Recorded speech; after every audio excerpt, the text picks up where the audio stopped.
Oh yeah.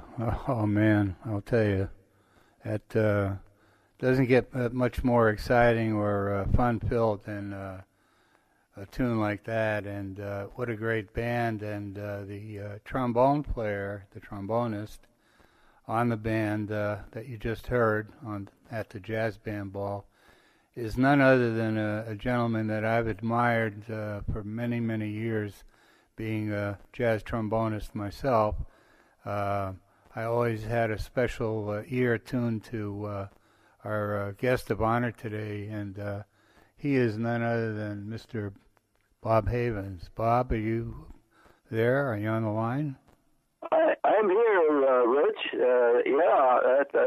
It sounds good. I recognize the selection. I think that was a band that the guy Joe Moroz got together. He's the head of the Southland Records, and he put the band together and invited me to come down and record, which I did. And I think it was 1964. Well, the name of the album that I have here, at least, is called "In New Orleans." Does that correspond with your memory? Bob Havens in New Orleans. Right. Yeah, that's it. Okay, and so can you give us maybe a couple of few other circumstances around that recording, if you may? Oh well, let's see. I had an unusual thing happen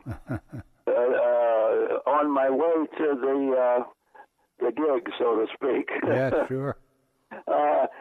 You see, I was living in Los Angeles at the time, and I had been with the Lawrence Welk Show about 4 years. Joe Moroz, who was the head of the Southland Records down in New Orleans, wanted me to make an album, so I in those days I sometimes had to travel by bus even. So I did. This time I traveled by bus, and en route to New Orleans, I changed buses in Phoenix, Arizona, and my horn got lost. Oh, no. And I arrived, and I thought I had sent it on through ahead of me, and it so happens that the horn got lost, and I had to rent a horn. Well, I didn't rent it. They gave it to me to use from a local music store. Yeah. And I had to have a strange horn to play to make that album. Wow. But fortunately, they had a horn that exactly like I was used to blowing. So, what were you playing on that? Well, ever since about 1950, I switched from the Olds trombone to the King trombone. Oh, okay. And in 1950, I changed, and I've been playing Kings ever since. I just fell in love with the horn. It's the King 2B model, and sure. And so I fortunately found one at the music store, Wehrlein Music, there in New Orleans, and I know it well. And they let me use the horn to make that album, and it was my it was the first album I did after I actually left New Orleans and had gone to California in 1960. So I actually came back to New Orleans to make the album. Well, that was a good idea to do this album from the sound of it, and so I commend you and the record label and everybody to have made this. And you want to mention the other musicians that are playing with you on there? Louis Cottrell was a clarinetist, yeah, and also Thomas Jefferson was a trumpet player, and then we had Monk Hazel on the drums, and Armin Hug on the piano, and let's see, I've kind of forgot who the bass player was now, but well, we usually do forget the bass players, right? You want to, but I don't know. My mind isn't quite as sharp as it used to be, and welcome to the club. I forget names occasionally. Absolutely. People that I should remember quickly. I sometimes don't. It's okay. It's there's no time limit. You might come up with it. We're going to be on for another hour and 3/4, so. Oh yeah. It may come to you, but yeah, this Bob Havens in New Orleans album is a very fine example of your playing, and interesting to note that you were playing on a strange horn that day, because it sounds anything but strange to me. Well, it was the same model of a horn that I was used to playing, so it wasn't altogether strange to me. At least I thought enough to kept my mouthpiece with me, and I didn't happen to put it with the horn. And just as a little more information about losing my horn. The horn got lost, and it showed up about a month later. Wow. And it was all beat up. They had dropped it, evidently, and it was in bad shape. I had to sell it for salvage. Oh, no. It was so bad. Sorry to hear that. Well, I'm really impressed with this album, so I think I'm going to stay with it. And that's fine. Actually, the album, the copy that you have there probably was not the original publication, and the original one was called Bob Havens and the New Orleans All Stars. Oh, okay. And later on, they put that album together with another one and made a CD out of it. Because in 1964 they didn't have CDs. When I did that album. So it was originally an LP. We do that all the time, and we have all these LPs and CDs and all the different records here. So why don't we do this? Let's do 2 in a row. And start with Down by the Riverside, and segue that right into Chimes Blues. Does that sound like a good plan? Okay, Down by the Riverside. Okay, actually, see now that album that you have there is 2 albums mixed together. Or put together. I got you. And I made when I was still in New Orleans, I made an album. It was just Bob Havens in New Orleans, and then later on it was 1964 when I did the cut that you just played. Oh, I see. But now the one that you mentioned here, Down by the Riverside, that was with a different trumpet player, and after you play it, I'll try to talk a little bit about the other players. Okay, that sounds like a deal. Well, let's go with Down by the Riverside and Chimes Blues, and then we'll pick it up with Bob Havens right after that. Here's the band, and here's Bob.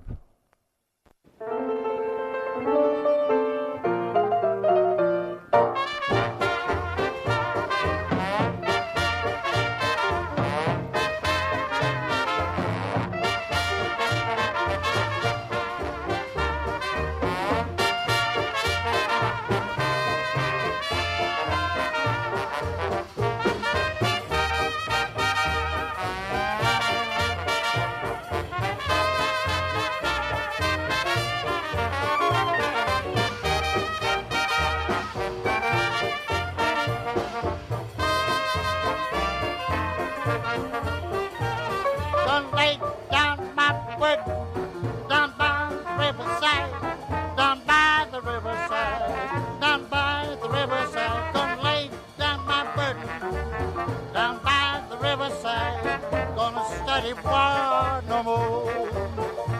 Gonna study one no more. Study one no more. Study one no more. Hey, baby. Gonna study one no more. Study one no more. Down by the riverside.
Well, that was very inspirational and kind of religious sounding. I was just wondering who made up that arrangement. It's kind of nice.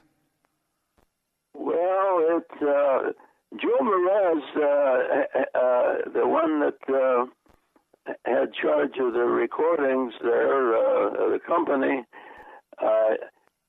His brother, Paul Mraz, was a cornetist in the pioneer band, the New Orleans Rhythm Kings. Oh, yeah. And New Orleans Rhythm Kings, back in the 1920s, recorded a lot of tunes. Yes. And Joe,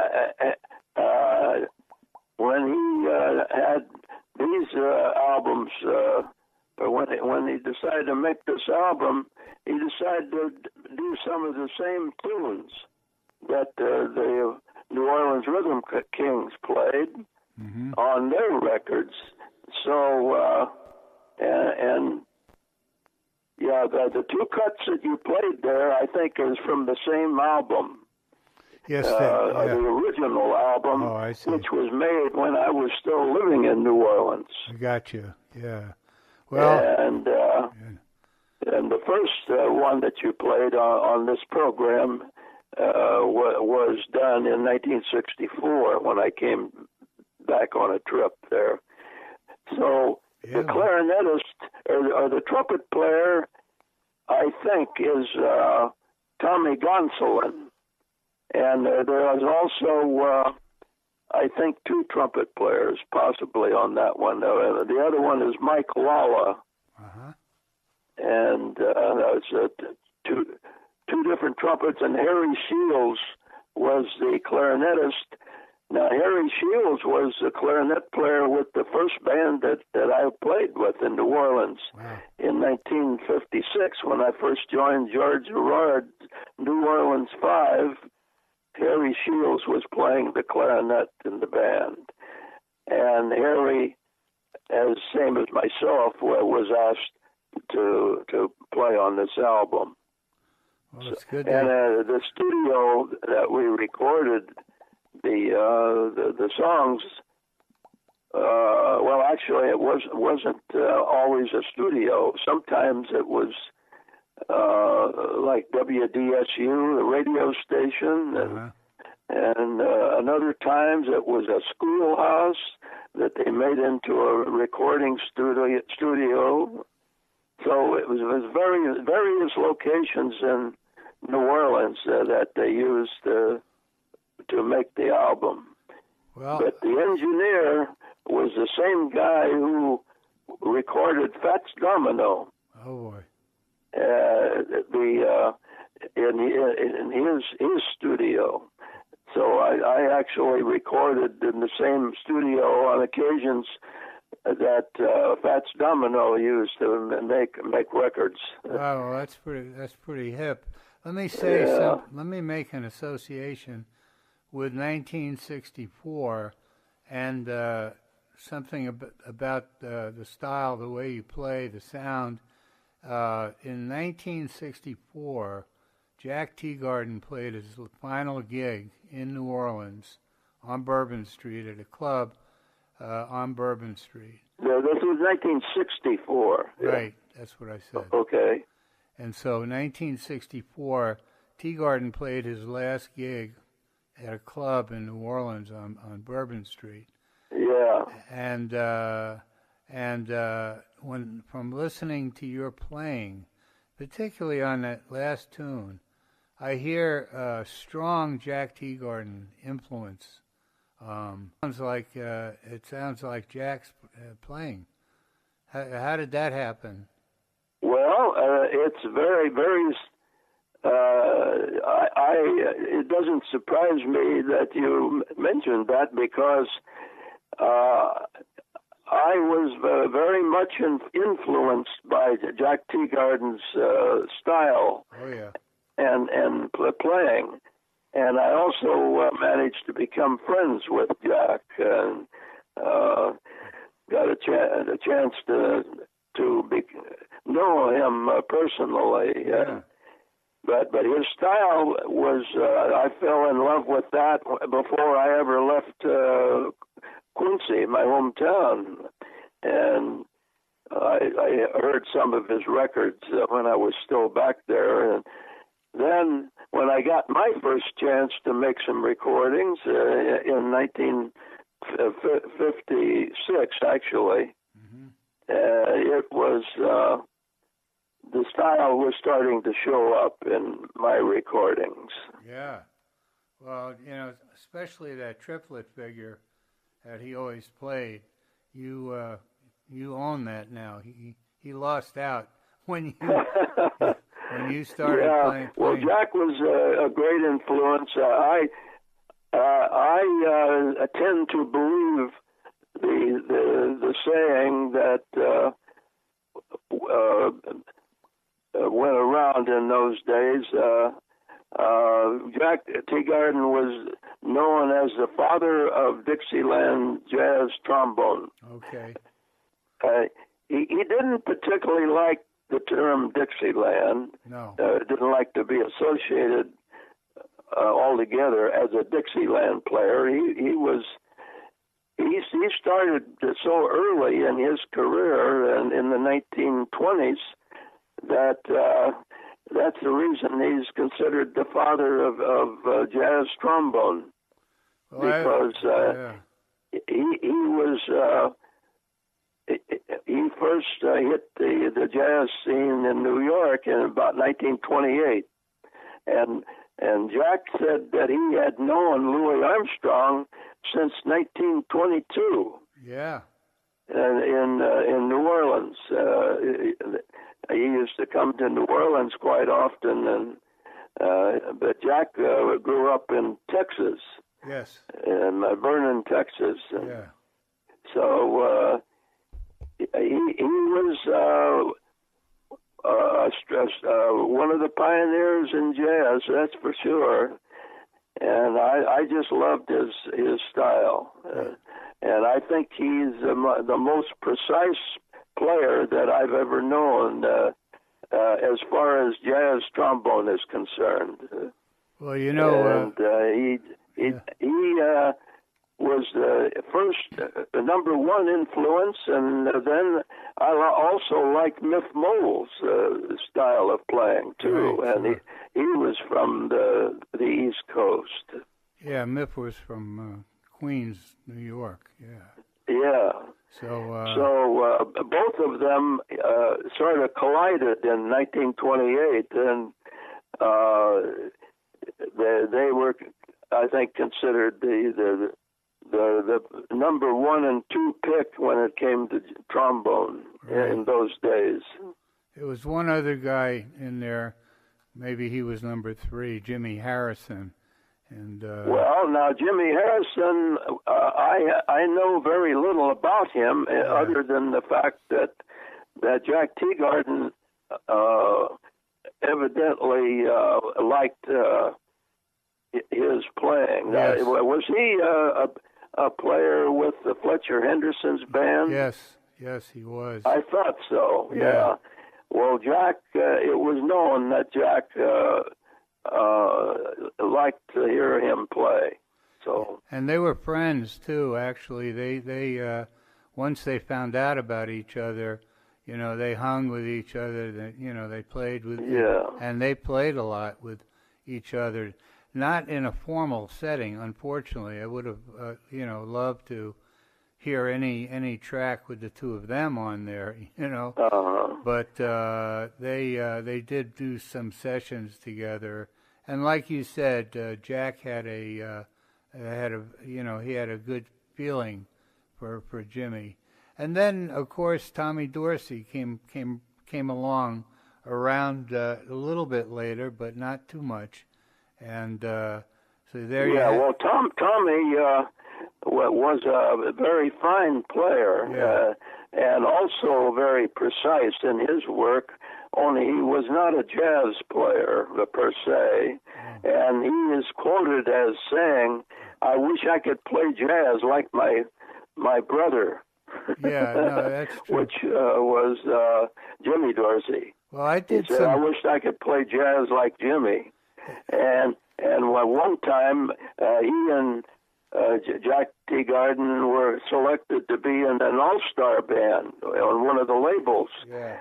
And in the session, the Benny Goodman was in charge, and Benny said, "We're going to play the blues now, and I want." And I guess he had chosen Dorsey to play some jazz, and Tommy refused. Yeah. He said, "I'm not going to play jazz when you got the best jazz player sitting right beside me." Right.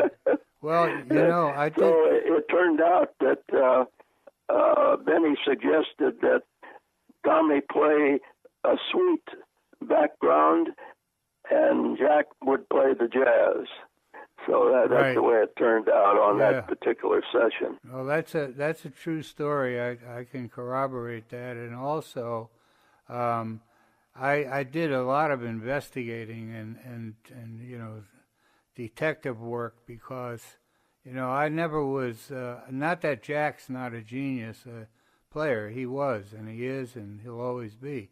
But I heard at the same time Tommy playing solos on his band, and that mainly that Clambake 7 band of his, and I'm telling you, that was a good band. you know that. I mean, so here's this is what I came up with. The thing about Tommy, refusing to play and all that. That's true, but there was something behind it because Tommy, with all respect to Jack, I don't think he wound up to be a rich man. Tommy did. Tommy, died a multimillionaire, and he knew that at the time that they got started. If he went down the jazz route, he was not going to make the money that he had envisioned to want to make himself. So he, more or less developed that sweet, smooth, high trombone. That was his invention, and he invented it for himself primarily because he wanted to make money, and that's what happened. He had in mind to be more commercial. A commercial, yeah, that's the word I was looking for. Right. Yeah, he chose to be more commercial in his approach to his playing and everything. That's right. And he decided it would be more lucrative to stick more to the melody. Right. When it came to most of his recordings. No, that's true, and also, Bob, it's like when I've heard examples, like, there's not a ton of them, but I've got a videotape of all things of New Year's Eve on the Jackie Gleason show, and he plays a couple of solos on that short clip, and man, he knocks it out of the park. There's no doubt that the guy could play some damn good jazz, but he chose not to. He did not want to disturb the image that he created for himself to be the smooth trombone player. He wanted that. So sure. It was Tommy was a businessman, and it was like it boiled down. I hate to say it, but it boiled down to dollars and cents. He could play. He could stay with Jack any day of the week, and play with Jack.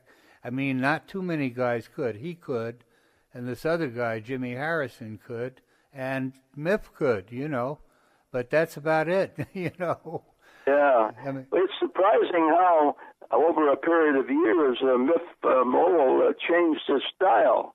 That's right. Of playing. At least that's what shows up on recordings. Yeah. In later years on recordings, he didn't sound like the Miff that played in 1920s. No. The style. No. he was doing different things when it came to the 1940s. Well, he did those, originally or way back in his recording history. He did things like, jumping octaves and even ninths and tenths in an eighth. Yeah, well, that was his style. I'm guessing that maybe he was the one that set the pattern for the other players. He was. In that style. He was. He absolutely was. But then when later years came by, somehow he got off on a different tangent and never returned to the other style. Well, the other tangent that you mentioned, my personal opinion, again from doing a lot of research and listening and so forth, was that he was a guy that moved with the times. So he started hearing like Teagarden. I think what happened was Teagarden wound up influencing him. Oh, for sure. I wouldn't doubt that a bit. He went. Yeah. I mean, initially it was Miff. That was the number one guy. He was, like you just said, he laid down that basic style for jazz trombone and did some very impressive technical work. By jumping those octaves and tenths and and doing it in a quick. Well, he had, in the 1920s, he had all the other trombone players trying to do the same thing. Bill Rank sound a lot like Miff Mole when he was playing with the Paul Whiteman Orchestra. That's true. Bill Rank was another one, another marvelous innovator of that period.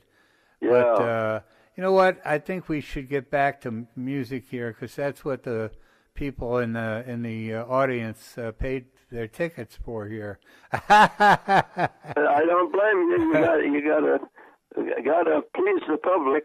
Well, we got a good audience today. I'm looking out in the crowd, and we got people from everywhere: Tennessee, New Jersey, New York, Ohio. And you got some listeners in Atlanta. I know Brad Walker is listening down there in Atlanta. Hi, Brad. and Brad helped me with this show. He helped me line you up because I was amazed that you're still around and playing and all that. Well, I wish I could say I'm still playing on a regular basis, but I'm not. I've been retired for over 20 years now, and I am enjoying my retirement. But the chops are not what they used to be because because of the retirement. So. But I still get my horn out and play along with the satellite jazz channels that I get on television, and great. And I have fun just trying to keep the chops going a little bit in case I get a chance to go and catch a jazz party somewhere and get a chance to play a few notes. Maybe Trump will call you down to the White House. You never know. Yeah. I mean, you got to be ready. Like they when I was still playing prior to 2004. People used to say, you got to practice all the time. Nothing changed. Just to be ready for that big gig, that's coming. Yeah. Well, that's true. I try to keep in good enough shape that it wouldn't take long to get back in shape again. That's great. Well, I'm going to stay with the same album, or as you said, a couple of albums here, but it's all on the same page for me. So I'm going to go with Who's Sorry Now, and I wonder who's kissing her now. How's that sound? That sounds fine to me. Yeah, so let's listen to Bob Havens' a guy that I admired. And when we come back after these two, Bob, I want to talk to you about Al Hurt, Lawrence Welk, and some of the other guys that you worked with. So, Okay. but in the first instance, let's tune in to Bob and the band and those two tunes that I just said, starting with Who's Sorry Now? Here it is.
Yeah, man, that's the real deal, as they say today. That is how jazz was played, and did you refer to it to that music as Dixieland, or what do you call it, Bob? Well, that's New Orleans style Dixieland. Okay. In other words, the presentation is pretty much the same as what was used in the 1920s. Yeah. Because Joe Morez had charge, and he wanted everybody to sound like the New Orleans Rhythm Kings as much as possible. I see. Yeah. And I learned to play the what I call the popping style of tailgate style trombone. Yeah. Because that's what Joe liked, and he called it poppin'. And okay. When the ensemble is building up into a climax, you start softly, and the trombone just goes pop, pop, pop, pop, pop, kind of a soft approach, and then it builds up into a big, heavy climax towards the end of the tune. Mm-hmm. You might notice I stole one of Teagarden's licks to begin that second song. I did, yeah. I was going to mention that, and I'm glad you did, because when I listened to the entire solo, the question came to my mind, is do you know, did Jack Teagarden ever hear you play jazz? Oh, yeah. Oh, okay. Well, in 1958 and 59, I became acquainted with Jack because he came through New Orleans at the time when I was still playing with Al Hurt's band at the Dan's Pier 600. And Jack had his little combo at a place called the Dream Room on Bourbon Street. Yeah. And when Jack would and his band would take a break, he would walk up the street and stop in and listen to what we were doing. I see. And then we would do the same on our breaks. I'd go down and listen to Jack. Sure. So he I'm sure. Enjoyed listening to our group the same as I listened to his, and it was just a great opportunity for me to hear Jack in person, which I would have liked to have done more often, but at least I got that opportunity a few times in New Orleans. Well, I'm sure that he was very impressed with your playing, because as I listened to each track today that we're playing on the show, it's amazing. It amazes me to hear how similar your style and your sound is, especially when you get into those, like I said earlier, those triplet licks. I mean, you got that down. How long did you have to practice, do you think, to get those triplets to work that well? Well, I never had to practice it. It just came out. I got you. Okay. Yeah, that's something that I found easy to do. The triplet figures. Yeah, well, they're well. I mean, I have. I mean, it just came after hearing Jack and the way he used that type of a thing. I guess my approach it just automatically came out very similar to what Jack was playing. Very. My inspiration in choruses just came to finally got to the point where it was automatic. It just my thoughts would stay in the vein of that kind of approach on the horn. Yeah, well, you really nailed it, and I can imagine, like I said, Teagarden thinking to himself, "Man, this guy's got me down." I imagine. Yeah, I'm sure he did, and that's a great tribute to both Jack and yourself, because let's face it, it's not an easy. In other words, he worked on that style for a good period, a long period of time, and for somebody to sound as good as you do. I'm not saying that you consciously emulated the man. I don't think you did, but the fact that you listened to as much of him as you did, it comes out in your playing. It's just, I guess you could say, like I said earlier, other than Tommy Dorsey and a couple of other stylists, I call them, there really weren't that many stylists, on the trombone. You either played hot, like Jack and Miff, or you played sweet like Tommy, right? I mean, yeah. There's not that many more choices.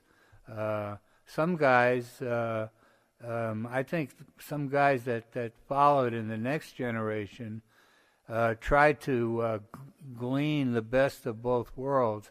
I know I did. I tried to be as good a jazz trombone player as I could, and also at one point I played Tommy's book in the Dorsey band.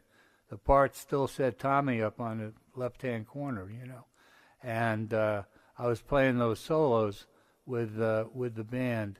So Tommy's style and Jack's style and then later styles, I think, captured some of each, don't you? Oh, well, yes. Tommy, I still think that Tommy chose the sweet style primarily because I felt that he was doing what he did best. Yeah, that's true.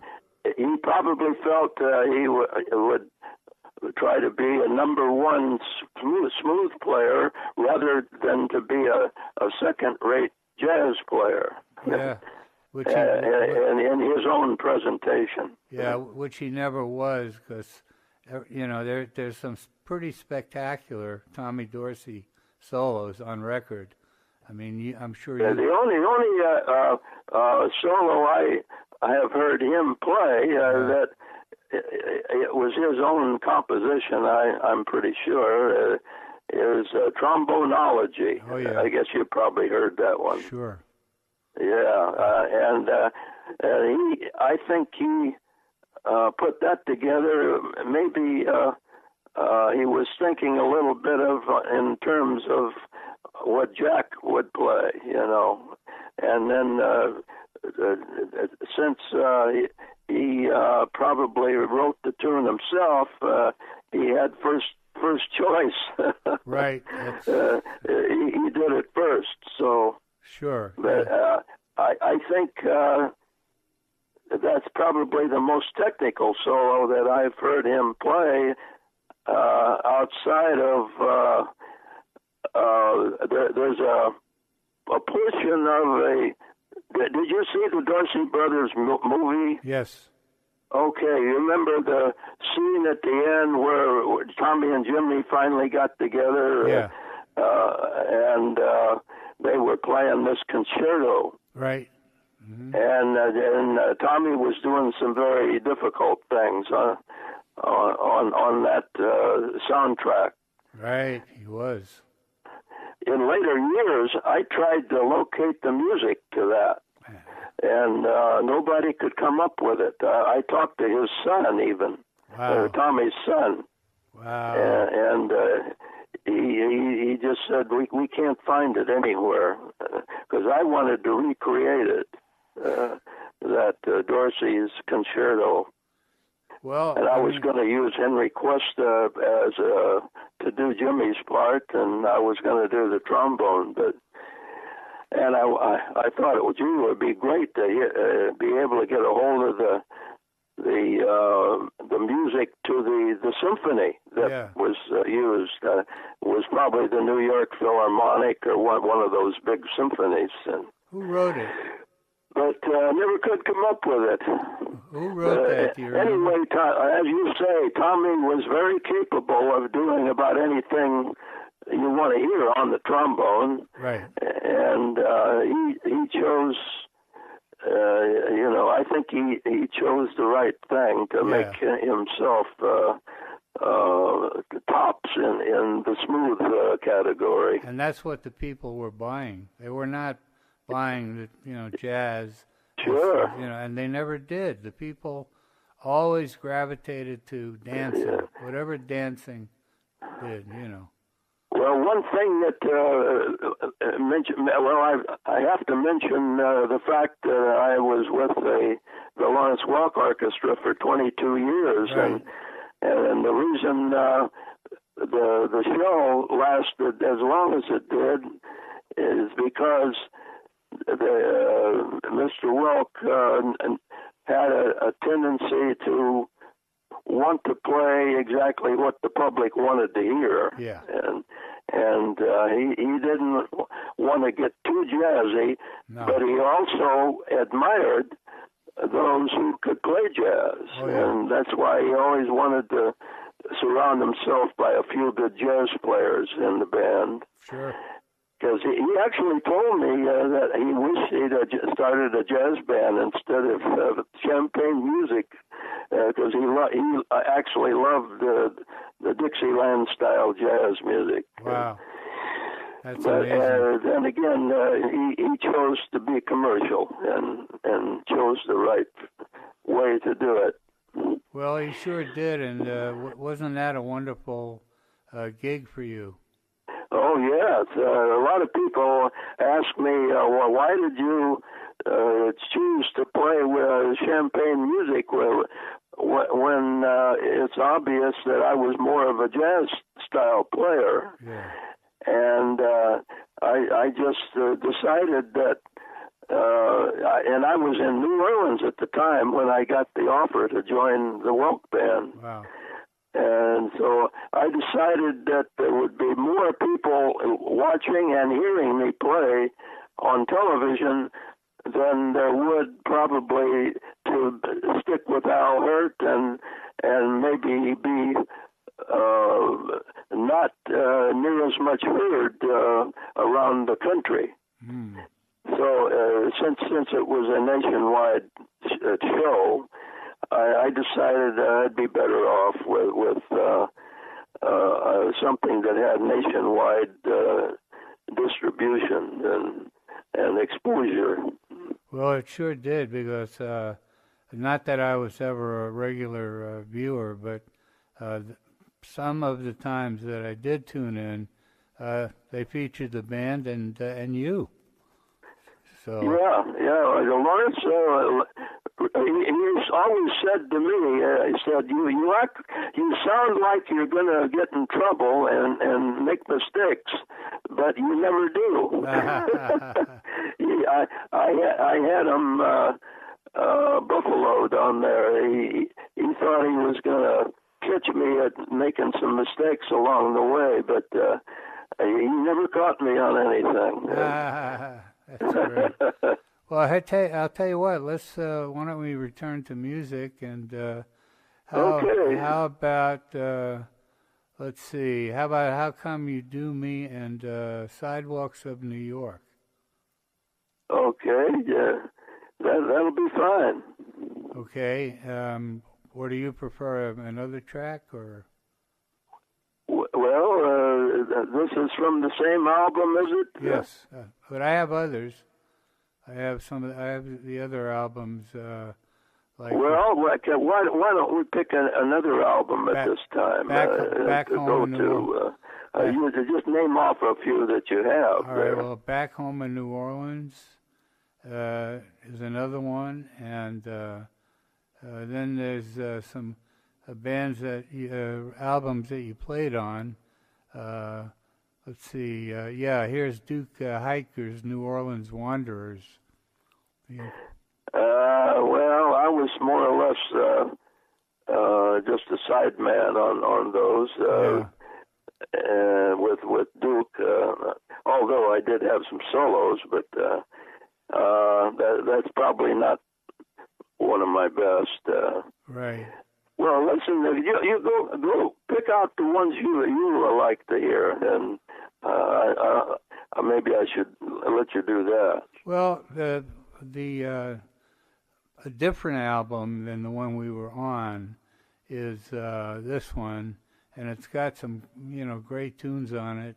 Why don't we go with Stomp Mr. Henry Lee, and then since we're dealing with misters, let's follow that one up with Mr. Well, Jeff. Stomp Mr. Henry Lee is one of my favorite tunes. Okay. And it didn't turn out quite as good as I had hoped, but it's still a tune that I like to play. And Wow. you can run that one if you want. Yeah, I'm going to run Stomp Mr. Henry Lee, and how about following it up with Mr. Jelly Lord? Oh, Mr. Jelly Lord is another one of my favorites, too. Yeah. Well, you can't play miss- those two. All right, well, then here's Bob Havens from back home in New Orleans with Stomp Mr. Henry Lee and Mr. Jelly Lord. Bob Havens.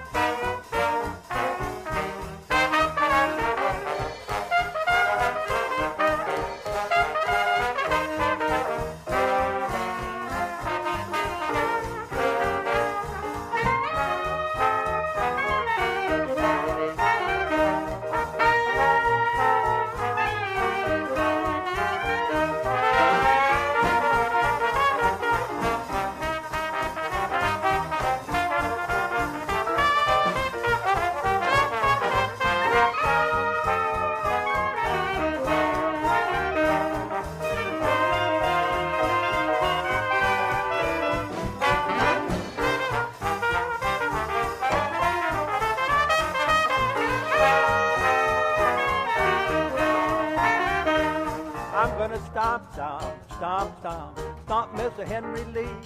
And when I stomp, now I want you to let me be.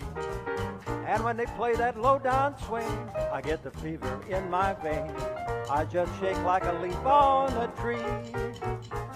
I'm gonna stomp, stomp, stomp, stomp. Honey, when they play that swing, that's what I need more than anything. When that jazz band they begin, it acts on me like a quart of gin. Stomp, stomp, stomp, stomp Mr. Henry Lee.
jazz, as they say.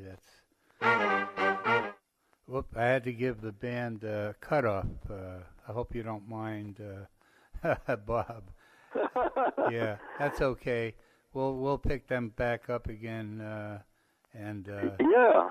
But I had to say before I forget that I heard a very, very distinctive Miff Mole influenced lick in that last tune. Well, it doesn't surprise me for you to say that, because I was just about ready to say the same thing, that maybe you might listen. You might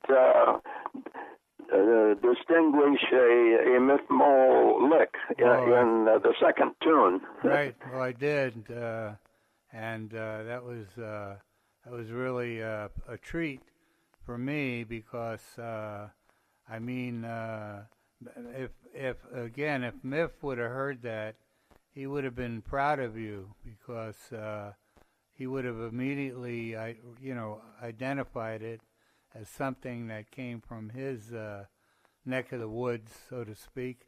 Yeah, well, that shows that I wasn't completely on a one-track basis with styles. That's right. Another person that influenced me a lot was Abe Lincoln, the trombone. Sure. Are you familiar with his work? Absolutely. Good. The Abe Lincoln, Miff Mole, and Teagarden were the three influences that I feel that I have retained in all of my years as a style. Well, yeah. Do you have anything on? Do you have the album that I did with Pete Fountain? What's it called? Standing Room Only. Let me see if that comes up. They generally only associate tunes with the leader. But if let's see. Well, where did you come up with the albums that you were playing? Well, they're under your name. They come under your name. Oh, I see. Yeah. Well, that it wouldn't be under my name. Probably wouldn't be mentioned in association with Pete, except that I did play on the album. But it's a very good album. You need to pick that up sometime, because I consider it one of my best albums that I did. And it was also recorded back in the 1960s, around 64 or 5. Yeah. No, they don't have it on the site that I use for the show. Is called... Yeah, okay. Well, it's probably out of print anyway. It's been quite a while since I did those albums. It's possible. But well, let's talk about Al Hirt. Okay. Yeah, now you played with him as well, right? Oh yeah. Well, Al Hirt was probably the most powerful band I've ever worked with, as far as jazz band is concerned. Yeah. Al was a very powerful and player on his instruments, and it would keep the rest of us in the band on our toes, because we had to follow in his leadership as far as in a lot of cases he would play some licks on the horn, and we would try to emulate what he was doing, and so it wasn't an easy job. So have you heard the Al Hirt albums before? Yeah, I'm looking at them right now, and I'm trying to figure out, did you record with him? Oh, yes, I did all of his recordings. I was in his first band. Well, do you know the names of some of those albums? For example, It was all done for Audio Fidelity originally. Yeah, I don't The have any. label. I don't have any. Audio Fidelity. We did 4 albums. I don't have any of the labels. I just have the titles, like down on Bourbon Street. Well, if you can find the Saints Go Marching In by Al Hurt, Yeah. and maybe you might come up with the one that I did with Al. Okay. So far, let's see. I'm still looking. Appalachia Riverbank, Level by Birdland, and New Orleans All Stars, Over the Waves, Tootsie Breeze, After You've Gone Floating, Swingin' Dixie at Dan's Pier 60. Okay, now Swingin' Dixie, that was what the band was called. Okay. Al Hurt and his Swingin' Dixie. All right. And this album is called Swingin' Dixie at Dan's Pier 600. That's it. Okay. So, If you can find the one where we did, yeah, I think Saints is on think there. it was for. Bob, the Saints is on there. Okay, it may be the one that I'm talking about, and that's the best example of what we did as an ensemble. Okay. And it all went together accidentally one time. It went so good that we decided to keep playing it the same way every night. Wow. Well, I would like for you to play that if you can come up with it. Yeah, I've got it right here on the turntable. Okay. So here's Al Hurt's band from the album Swingin' Dixie at Dan's Pier 600 with Bob Havens on trombone and When the Saints Go Marching In.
Man, oh man, oh man! I'm telling you, that's pretty unbelievable. Did you guys? Can you believe that it just happened that way, and we never rehearsed it? That was going to be my first question. Yeah, it was unrehearsed. That's amazing. That is really amazing. So that's what I meant. Yeah. Al Hurt would keep you on your toes because he was such a capable technical player that he would either make you stronger or he'd destroy you. That's pretty amazing. There was a trumpet player in New Orleans, a friend of mine, Frank Trapani, and yeah, I'm familiar with him. yeah. Frank was so into Al Jumbo that he even wound up looking like him. I mean, they could have been twins, you know.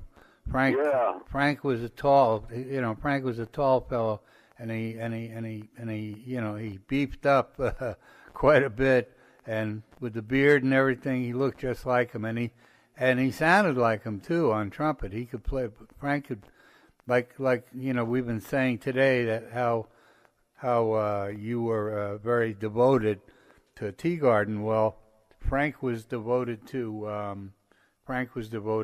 Al, Jumbo. And so he led the Dukes of Dixieland down there, and I had the pleasure and honor of sitting in with the band a number of times on Bourbon Street. So that was quite a thrill. Yeah. This is a great album, by the way. Well, actually, that was done with one of. We did 4 albums, and it was all recorded in Chicago. And we did 4 albums in 3 days. Wow! It was like 48 tunes we did in 3 days. Oh my God, that's quite a bit of songs to play. And that was one of them. Boy, that was. I'll tell you, I've heard some killer renditions of the Saints, including one by Jack, where he plays this. He plays it way up, and he plays this lick. I heard his arrangement. Yeah, he plays. Believe it or not, Jack let me use his personal horn to sit in with the band one time. Wow. And I got a chance to play that same arrangement with the rest of the band. Well, Jack was just standing in the wings listening. Wow, that's something, man. Wow, what a great story. Was that lick? Was that in the arrangement, or no? That was his personal lick. I never picked up on that one, but I'm familiar with it. Yeah, I was so enamored with that lick. Now that I remember, I did that lick in one tune, one time. Oh, really? Wow. Yeah. Just spontaneously? Yes. Wow. It was in one of my renditions of Lover. Ah. Wow. And Lover was based on the Tea Garden approach also. Was that I just happened to throw that in on one time that I recorded it. Was that in A flat? In A flat. No, 5 flats. Oh, D flat. Okay. Yeah. Yeah. Let's see. E flat is 3. A flat is 4. D flat. Yeah. Yeah. I had to think for a minute. Yeah. So. I've recorded it 3 or 4 different times, and one time I put that particular lick into it. Well, I'll tell you, I practiced that thing for a long time. I did. I mean, and I had a roommate at the time, and it drove him crazy. He says, "When are you going to get that thing down?" And I said, "Well, it's coming along. Can't you hear it?" So, yeah. Well, I know that the time that he recorded it, I think Barrett Deems was playing drums. Okay. On it, and Barrett would hit the accents exactly where Jack would hit accents. They must have done it together so many times. Yeah. It was almost. It came out like the tune you just played. Everything sounded like it was rehearsed, but it wasn't. Yeah, no, it's just a heck of a rendition. So I'm gonna stay with that this album, if you don't mind. No, I don't mind. Yeah, Swingin' Dixie at Dan's Pier 600, Al Hirt's club. That was a club he owned at the time, right? Well, he ended up owning it, but when the album was recorded, he did not own it. Okay. It was Dan Levy. Right. And then Dan Levy sold it to Jumbo. Mm-hmm. Why don't we dive into a couple more tunes from that album? Okay, yeah, pick some more out. I don't care which ones. Well, let's go with how about 2 tunes, St. Louis Blues and New Orleans? New Orleans was a ballad. That was a good. It came out nicely. And what was the other one you mentioned? St. Louis Blues. Oh, yeah. I can't remember too much about St. Louis Blues, but it's probably one that you enjoy hearing. Or we could do Floating Down to Cottontown and Mississippi Mud.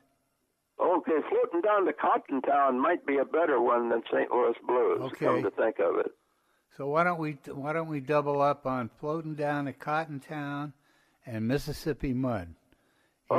Here is Bob Havens with Al Hirt's band and those 2 tunes. Floating down to Cottontown. Here it is.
Well, I tell you, I have to ask you a question. Was that tune written with that extra 2 bar tag at the end? Is that in the original manuscript, or was that arranged over the years that way? Do you know? There wasn't any extra bars that I remember in it. I mean, the tune ends da da da da da da da da da da da da da da da da. Yeah, there's no extra bars. no, I meant at the end of the verses, but as I thought of it, it's the last two bars are just repeating the two bars before it. So that's No,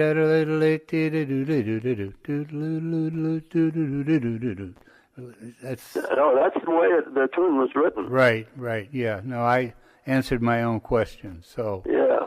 well, I'll tell you, once again, who's the clarinet? Who are some of the other guys on that? Well, the clarinetist was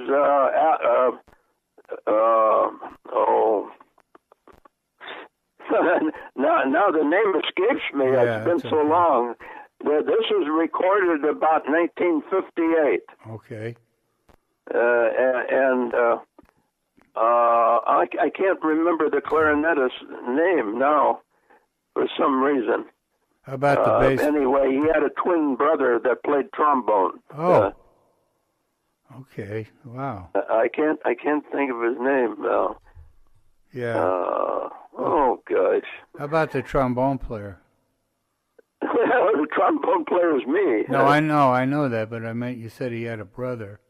Oh, yeah. Well, if I could think of the last name, I'd know it, but I can't think. I see.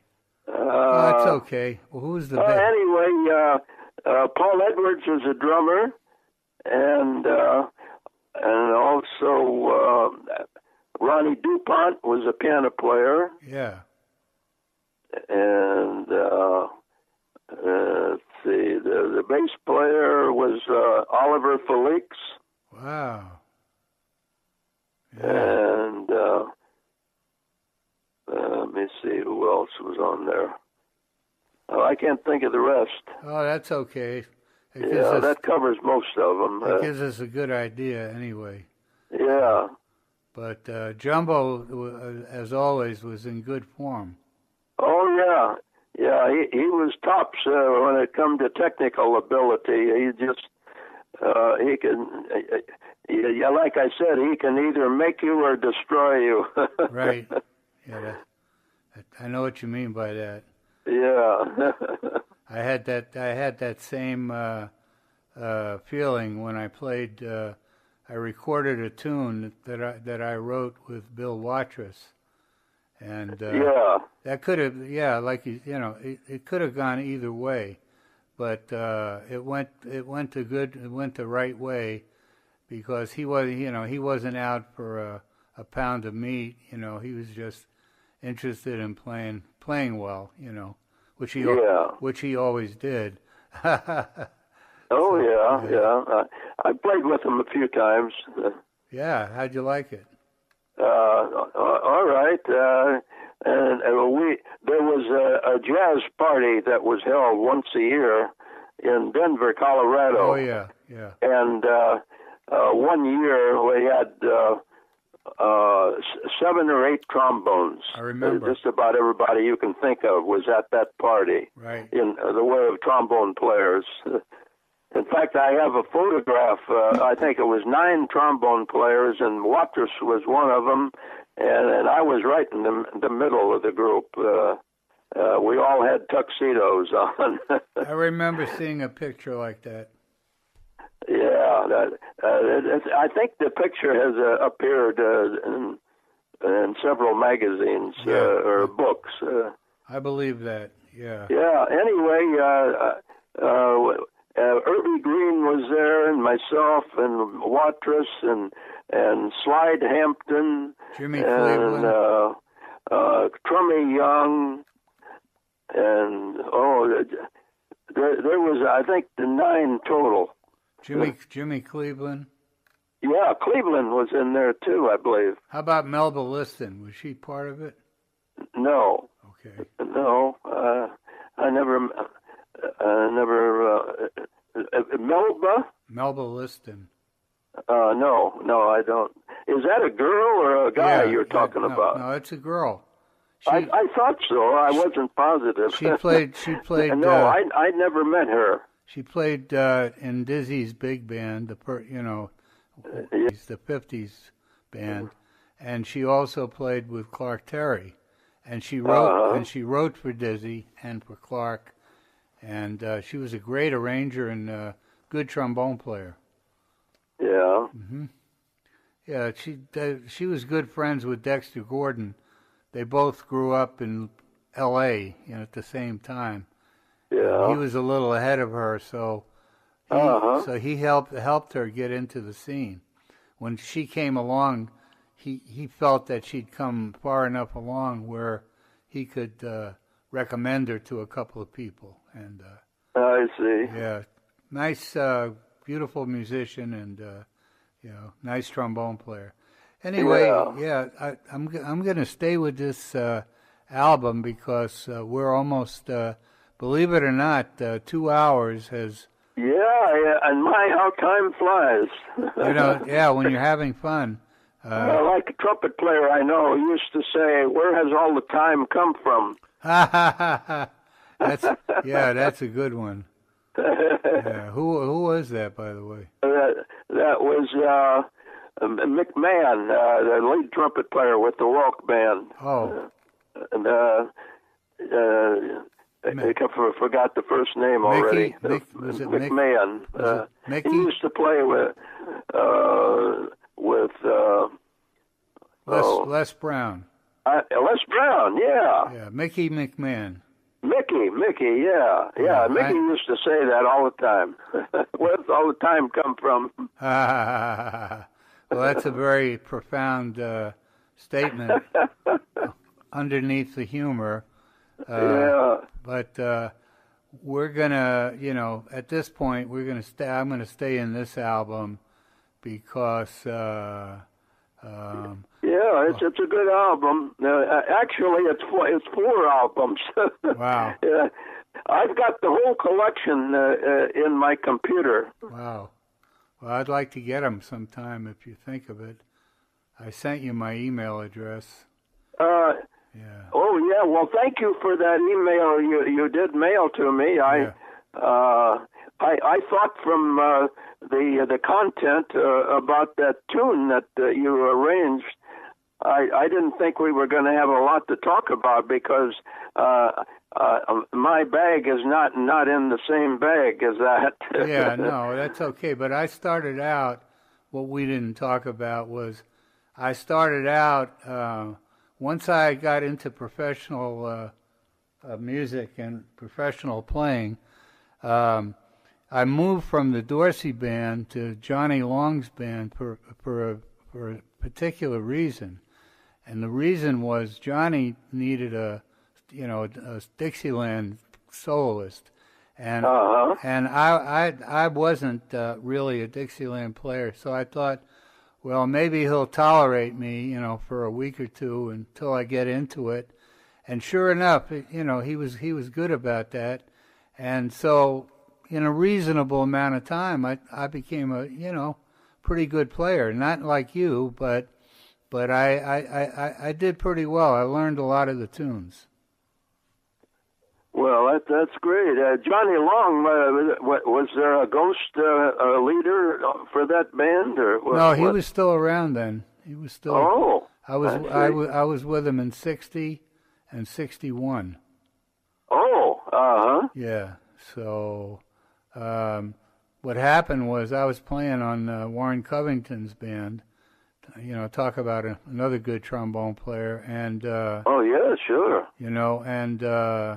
And one night, the wife of the lead alto player sat down next to me in my bus seat, and she said that this gig with Johnny Long had just come up because the guy that was on the band currently was getting drunk every night, and he couldn't make it anymore.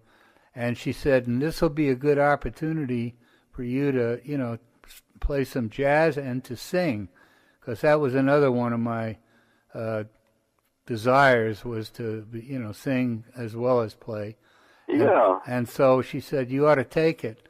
So I went over to Warren Covington. I said, "Well, what do you think?" He said, "Go ahead, man." He says, "It's okay. I'll get someone."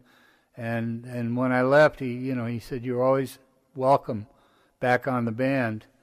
And I went to play with Johnny's band, and sure enough, I got a chance to play a lot of Dixieland. So it was it was a great experience. So when we were talking previously, I said, "Yeah, no, we'll have plenty to talk about because that was one of my things when I was playing actively. I haven't played actively since my teeth went south, but did you have to have some of your teeth pulled? Oh yeah, I'm without quite a few at this point. So I see. So I don't play, but I write. That was what I more or less I replaced playing with writing full time. So I'm a full-time writer. I write everything, Well, that's great. Yeah. You can continue on with your career then. Music. Well, it even worked out better because, playing a brass instrument like a trombone, heavy as it is not the best thing for an older person, And that's right. And I'm older now. I'm 77, and so I thought that from that standpoint I was doing pretty good too, because all I have to do with writing is pick up a pen or a pencil, and sure, and that's not too heavy. So holding that trombone for long. Well, I'm having that problem now. I've been away from the horn so long that my arms have lost the muscle that needs to hold the horn up. Even I can't hold the horn straight out much anymore. I have to point down towards the floor. Well, I bet what comes out is sounding pretty good. So more credit to you for being able to still play at your current age. Which I'm 88 now, just like the number of keys on the piano. Wow, you made each key, huh? Yeah. Well, good. Which one did you like the best? Yeah. I like the black notes. Oh, there you go. That's a very descriptive statement. Well, good for you. So let's do Fidgety Feet and Tailgate Ramble. How's that sound? Okay. Yeah. What's the first one? Fidgety Feet. Oh, Fidgety Feet. Yeah, that's a good Dixie tune. Yeah. Yeah. And Tailgate Ramble. That'll give us, I don't know, another few minutes to say goodbye and whatever. Well, sure. Yeah. Okay. So here they are, Bob Havens with Al Hurt and Fidgety Feet.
And that, folks, as they say, is a cadenza. That is that's one cadenza, and then the tune that you or the lick that you played in the previous tune, running that whole overtone series on Fidgety Feet and diminished scale was really sensational. Well, thank you. Yeah, and it's been sensational having you on the show, Bob. It's been a pleasure. As I said, I always followed you and enjoyed hearing you play whenever I had an opportunity. And so it's not only a pleasure but an honor to be able to do the show with you today. Add it to my own personal collection of favorite musicians, if you will, that I got to meet and live a minute of life, as it were, you know.